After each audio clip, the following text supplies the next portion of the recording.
دوسرے مصرعے میں شاعر کہتا ہے کہ اللہ تعالیٰ ہی کی ذات عالی نے تمام مسلمانوں کے دلوں میں رسول یا صلی اللہ علیہ وسلم کی محبت پیدا کی ہے، اور آپ صلی اللہ علیہ وسلم پر ہر بندہ، ہر مسلمان اپنی جان تک قربان کرنے کے لیے ہر وقت تیار ہے۔ رسول صلی اللہ علیہ وسلم کی ذات اقدس کو ہی ہر مسلمان قابل تقلید سمجھتا ہے، اور اعلان کہتا ہے بعد از خدا بزرگ توئی قصہ مختصر۔ اب آتے ہیں دوسرے مصرعے کی طرف۔ دوسرے مصرعے میں شاعر اللہ تعالیٰ کے اس احسان کا شکر گزار ہے کہ اس نے ہمیں حضور اکرم جیسی عظیم و شان بابرکت ہستی عطا فرمائی، اور ہمارے دلوں میں حضور صلی اللہ علیہ وسلم کی ذات اقدس پر فدا ہونے اور ان کے نام مبارک پر اپنی جان نچھاور کر دینے کا جذبہ عطا کر دیا ہے، کیونکہ ایک مسلمان کا ایمان اس وقت تک مکمل نہیں ہو سکتا جب تک وہ اللہ تعالیٰ کے بعد حضور صلی اللہ علیہ وسلم کی عظمت کا اعتراف دل و جان سے نہ کر لے۔ فرمایا گیا ہے کہ اگر تم اللہ کی اطاعت کرتے ہو، حضرت محمد صلی اللہ علیہ وسلم کی بھی پیروی کرو۔ حفیظ جالندری نے اپنے ہی ایک شعر میں کیا ارشاد فرمایا ہے، محمد کی محبت، محمد صلی اللہ علیہ وسلم کی محبت دین حق کی شرط اول ہے، کہ اگر آپ دین حق کا اعتراف کرتے ہیں، آپ اس کا اعتراف کرتے ہیں کہ ہم دین حق کے ماننے والے ہیں، ہم اس کے پیروکار ہیں، تو اس کے لیے لازمی جز ہے محمد صلی اللہ علیہ وسلم سے محبت کرنا۔ دوسرے مصرعے میں دیکھیں، اسی میں ہو اگر خامی تو ایمان نامکمل ہے، کہ اگر ہم محمد صلی اللہ علیہ وسلم کی محبت میں سچے نہیں ہیں، مکمل نہیں ہیں، تو پھر ہمارا دین، ہمارا ایمان بھی مکمل نہیں ہو سکتا۔ آج ہم نے شعر نمبر 7 کی تشریح کی۔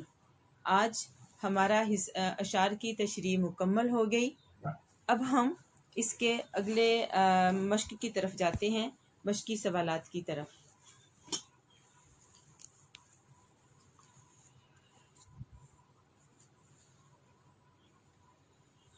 پہلا سوال ہے، بیٹا آپ نے اپنی اردو کی بک کھول کر پاس رکھنی ہے، سوالات آپ نے وہاں سے لکھنے ہیں، جوابات آپ کو یہاں پر لکھ کر دیے گئے ہیں، آپ جوابات یہاں سے لکھیں، ہیڈنگ کے ساتھ، کٹ مارکر کے ساتھ، بہت خوبصورتی کے ساتھ۔ آپ نے اپنے رجسٹرز پر یہ کام مکمل کرنا ہے۔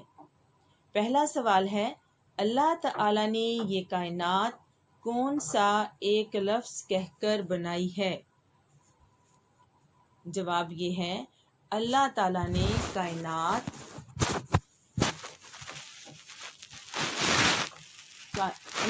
یہ کائنات لفظ کن کہہ کر بنائی۔ اللہ تعالیٰ نے کہا کن فیکون، پس ہو گیا۔ یعنی کہ جب اللہ تعالیٰ نے یہ کائنات بنائی تو اللہ تعالیٰ نے ایک لفظ کہا اور یہ کائنات وجود میں آ گئی۔ اس کے بعد دوسرا سوال ہے، اللہ تعالیٰ نے انسان کو کن نعمتوں سے نوازا ہے؟ چند ایک تحریر کیجیے۔ اللہ تعالیٰ نے انسان کو بے شمار نعمتوں سے نوازا ہے، جن میں پھل پھول، سبزیاں، گوشت، اناج، ہوا، پانی، آگ، مٹی، پہاڑ، دریا، روشنی، سمندر، اور سب سے بڑھ کر صحت، کیونکہ اگر صحت نہ ہو تو یہ تمام نعمتیں انسان کے لیے بیکار ہو جائیں، قابل ذکر ہیں۔ چونکہ اللہ تعالیٰ نے انسان کو اتنی نعمتوں سے نوازا ہے جن کا احاطہ کرنا، ان کا شمار کرنا، ان کی گنتی کرنا انسان کے بس میں نہیں ہے۔ تو چند ایک کا ہم ذکر کرتے ہیں، جواب دیکھیں۔ اللہ تعالیٰ نے انسان کو بیش بہا نعمتوں سے نوازا ہے، مثلا جسمانی قوت، انسان کو مضبوط جسم دیا، طاقت دی، جس کے ذریعے وہ دنیا باقی جو اللہ تعالیٰ نے نعمتیں پیدا کی ہوئی ہیں ان کو مسخر کرتا ہے، اپنی طاقت کے بلبوتے پر حکومت کرتا ہے۔ عقل و فہم، انسان کو اشرف مخلوق بنایا، اسے ذہن دیا، اسے سوچ دی، اسے عقل دی، اسے سمجھ دی۔ سماعت و بصارت، سماعت دی سننے کے لیے، سماعت سے مراد کان، سننے کی حس، بصارت دیکھنے کی حس، یعنی کہ دیکھنے اور سننے کے لیے کان اور دیکھنے کے لیے دو آنکھیں دی، رزق دیا، ہمارے کھانے پینے کے لیے بے شمار مزیدار قسم کی نعمتیں پیدا کی کہ جو ہم موسموں کے مطابق بدل بدل کر کھاتے ہیں۔ سب سے بڑی بات یہ انسان کو علم عطا کیا، پانی، ہوا، آگ، مٹی، پہاڑ، روشنی۔ آپ بیٹا اس جواب میں یہ آیت بھی ایڈ کر سکتے ہیں، شامل کر سکتے ہیں۔ فَبِأَيِّ آلَاءِ رَبِّكُمَا تُكَذِّبَانِ، پس اے گروہ جن و انس تم اپنے پروردگار کی کون کون سی نعمت کو چھٹلاؤ گے؟ اللہ کی نعمتوں والے سوال میں آپ یہ آیت بھی ایڈ کر سکتے ہیں، شامل کر سکتے ہیں۔ اگلا سوال یہ ہے، اجالے، اندھیرے اور خشک و تر کس کے مظاہر کے نمونے ہیں؟